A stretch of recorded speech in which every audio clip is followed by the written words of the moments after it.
Hello दोस्तों, नमस्कार। तो आज इस वीडियो में हम लोग बहुत ही ज़रूरी टॉपिक के बारे में बात करने वाले हैं जो हमारे जैक और एग्ज़ाम बोर्ड से रिलेटेड है, एग्ज़ाम से रिलेटेड है। तो आज की इस वीडियो में हम लोग बात करेंगे वो हमारा जो टर्म 1 और टर्म 2 का एग्ज़ाम जो अलग अलग होने वाला था, वो अलग अलग होगा या नहीं। तो ये वीडियो आप लोगों के लिए बहुत ही ज़रूरी है, तो वीडियो को आप स्किप बिल्कुल भी ना करें, शुरू से लेकर अंत तक देखें। मैं आपको यहाँ पे पूरी नोटिस पढ़ के सुनाऊंगा, जो भी पेपर में आया हुआ है वो पूरे पढ़ के सुनाऊंगा, इसलिए वीडियो को स्किप ना करें। तो देखिए यहाँ पे दिया हुआ है मेरा, झारखंड में 8वीं 9वीं 11वीं और 12वीं की 2 टर्म में परीक्षा छात्रों के हित में या कोई और खेल, कि जो यहाँ पे 8 से लेकर 12 तक जो एग्ज़ाम टर्म 1 और टर्म 2 में होने वाला था, वो छात्रों के लिए फ़ायदेमंद है या फिर कोई और खेल है। तो यहाँ पे देखिए आगे दिया हुआ है, झारखंड में आठवीं तक की परीक्षा 2 टर्म में होने जा रही है।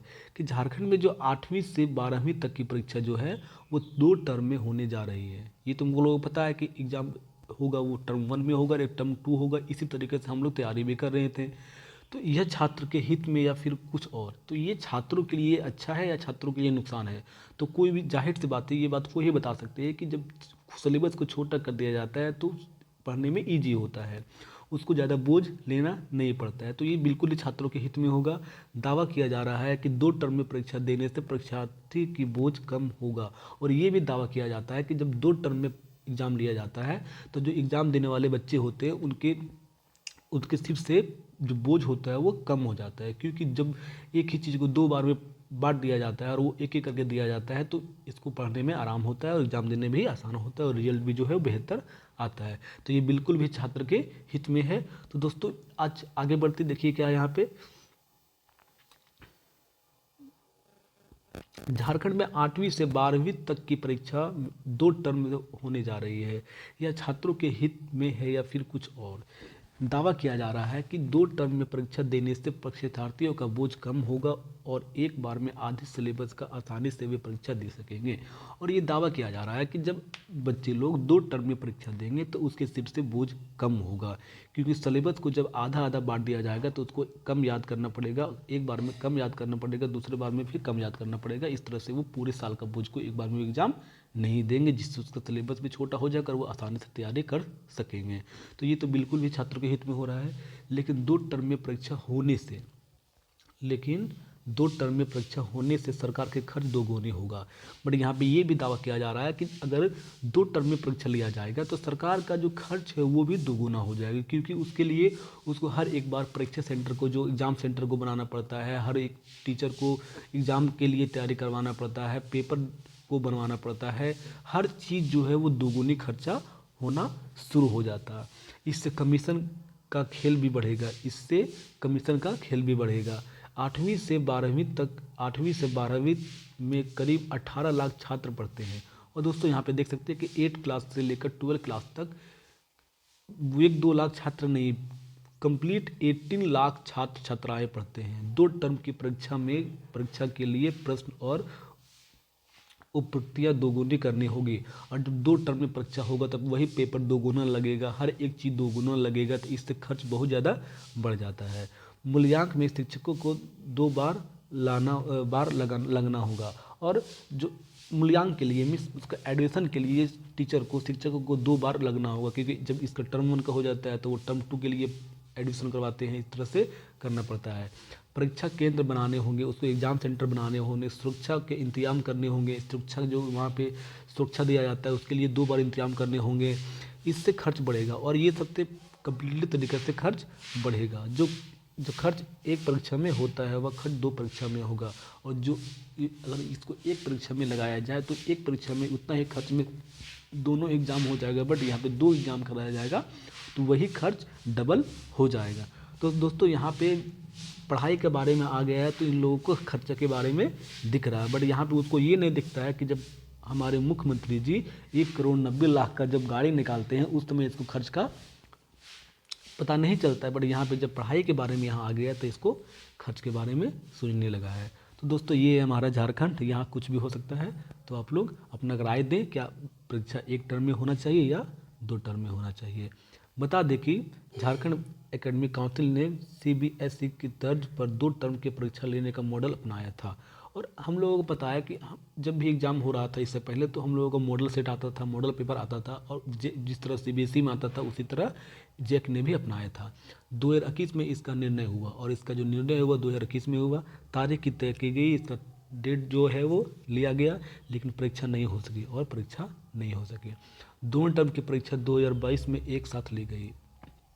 क्लास 2 में बताया गया था कि टर्म 1 और टर्म 2 का परीक्षा अलग अलग होगा पिछले साल में, बट उस तरह से हो नहीं पाया, इसलिए दोनों परीक्षा को एक साथ ही लिया गया था। दोनों टर्म की परीक्षा एक साथ ली गई।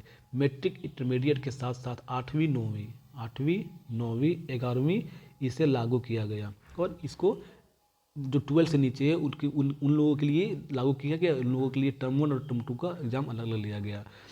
2022 के सत्र से स्थित समान होने के बाद सीबीएसई समेत देश के अन्य बोर्ड जिससे 2 टर्म में परीक्षा लेने का मॉडल तय किया था उसे वापस ले लिया। और जिस तरह से उन्होंने हमारे जैक या सीबीएसई की बात हो, उन्होंने मॉडल पत्र तैयार किया गया था, उससे एग्जाम नहीं हो पाया, इसलिए उन्होंने वापस ले लिया। अब इनके बोर्ड की परीक्षा 2021 में एक साथ होगी। अब इनकी परीक्षा 2023 में एक साथ होगी। देखिए दोस्तों, यहाँ पे बताया जा रहा है कि 2023 में परीक्षा एक साथ होने का संभावना आ रहा है, क्योंकि अभी तो सारे बच्चे अपने जो है वो टर्म 1 के लिए तैयारी कर चुके हैं, और इस तरह से ये नहीं करना चाहिए, क्योंकि जो बच्चे पढ़ रहे हैं वो अपनी तैयारी की व्यू से पढ़ रहे हैं और अपनी तैयारी करते जा रहे हैं, तो इस तरह से इसको नहीं करना चाहिए। बट देखिए क्या होता है, 2021 से 2022 में 2 टर्म की परीक्षा सीबीएसई ने एहतियातन लेने का निर्णय लिया था, क्योंकि 2020 में कोरोना की वजह से परीक्षा नहीं हो सकी थी। और ये जो 2 टर्म की परीक्षा जो लिया गया है वो कोरोना की वजह से लिया गया है कि उस समय अच्छे से पढ़ाई नहीं हो पा रहा था, ना ही कुछ बच्चे लोग पढ़ पा रहे थे, इस वजह से इन्होंने उस तर्क को अपनाए थे। पिछले परिणाम के आधार पर छात्र छात्रा प्रमोट हुए, और पिछले जो परिणाम आया था, रिजल्ट आया था, उसके हिसाब से छात्र को क्या किया गया, प्रमोट किया गया। 2 टर्म की परीक्षा उद्देश्य था कि अगर एक ही टर्म परीक्षा होती तो दूसरी टर्म की परीक्षा कोरोना या फिर उसके कारण से नहीं तो एक टर्म आधार पर परिणाम जारी किया जा सकेगा, क्योंकि जब 2 टर्म में परीक्षा होता है तो उसके 2 टर्म के हिसाब से जारी करता है, बट 2 टर्म का हो नहीं पाया, इसलिए उन्होंने सभी छात्र को प्रमोट कर दिया। तो दोस्तों, यहाँ तक ये नोटिस था, आप लोगों ने पढ़ लिया, यहाँ पेपर में दिया गया था। तो आप लोग का क्या लगता है कि इस तरह से होना चाहिए या नहीं होना चाहिए, कमेंट सेक्शन में जरूर बताएं दोस्तों। और देखिए आगे यहाँ पे दिया गया है कि आधा सिलेबस पढ़ 2 बार परीक्षा देनी होगी, कि आधा सिलेबस पढ़ 2 बार परीक्षा देनी होगी। मीन्स यहाँ पे दोस्तों कि आधा सिलेबस पढ़िए और एग्जाम को 2 बार दीजिए। मीन्स एक ही सिलेबस को, एक ही चीज़ को आधा बांट दिया है टर्म 1 में और टर्म 2 में, तो इस तरह से एग्जाम देने होंगे।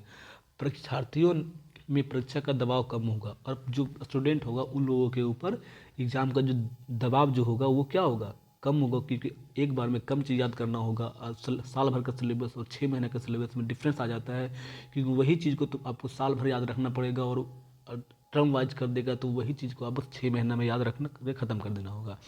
पहले टर्म में ज़्यादातर प्रश्न ऑब्जेक्टिव होंगे, और पहले टर्म जो होता था उसमें क्या होंगे कि ज़्यादातर जो क्वेश्चन आते हैं वो ऑब्जेक्टिव होंगे। दूसरे टर्म में ऑब्जेक्टिव और सब्जेक्टिव सवाल होंगे। तो ये हमारा पुराना जो टर्म था, पुराना सिलेबस था, पुराना उस तरह से बताया जा रहा है। बट अभी के जो न्यू आया था मेरे, उसमें बताया गया था कि दोनों टर्म 1 और टर्म 2 दोनों सेम होंगे। जिस तरह से टर्म 1 एग्जाम होंगे उसी तरह से टर्म 2 भी एग्जाम होंगे।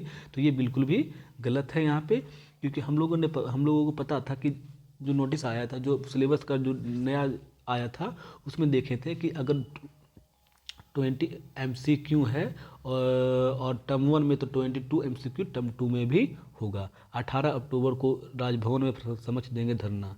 तो ये सब सही नहीं है। अब आगे देखते हैं क्या है।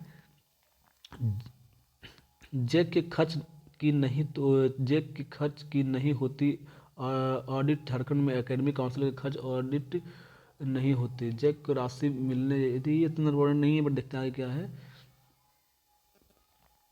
तो दोस्तों यहाँ तक जो था मेरा वो जानने लायक था, वो हमने आप सबको बता दिया है।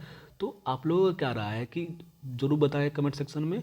तो ये जो हो रहा है बिल्कुल भी गलत हो रहा है, इसलिए आप लोग देखते हैं क्या होता है और आगे क्या होने वाला है। तो दोस्तों यहाँ तक आपको जो इम्पोर्टेंट था वो हमने बता दिया है। बस आप लोग को कैसा लगा वीडियो वो कमेंट सेक्शन करके जरूर बताइए, और अच्छी लगी हो तो एक लाइक जरूर कीजिएगा, और हमारे चैनल को सब्सक्राइब जरूर कीजिएगा, ताकि हमारे आने वाले और भी वीडियो को नोटिफिकेशन आपके मोबाइल में जा सके। जय हिंद दोस्तों।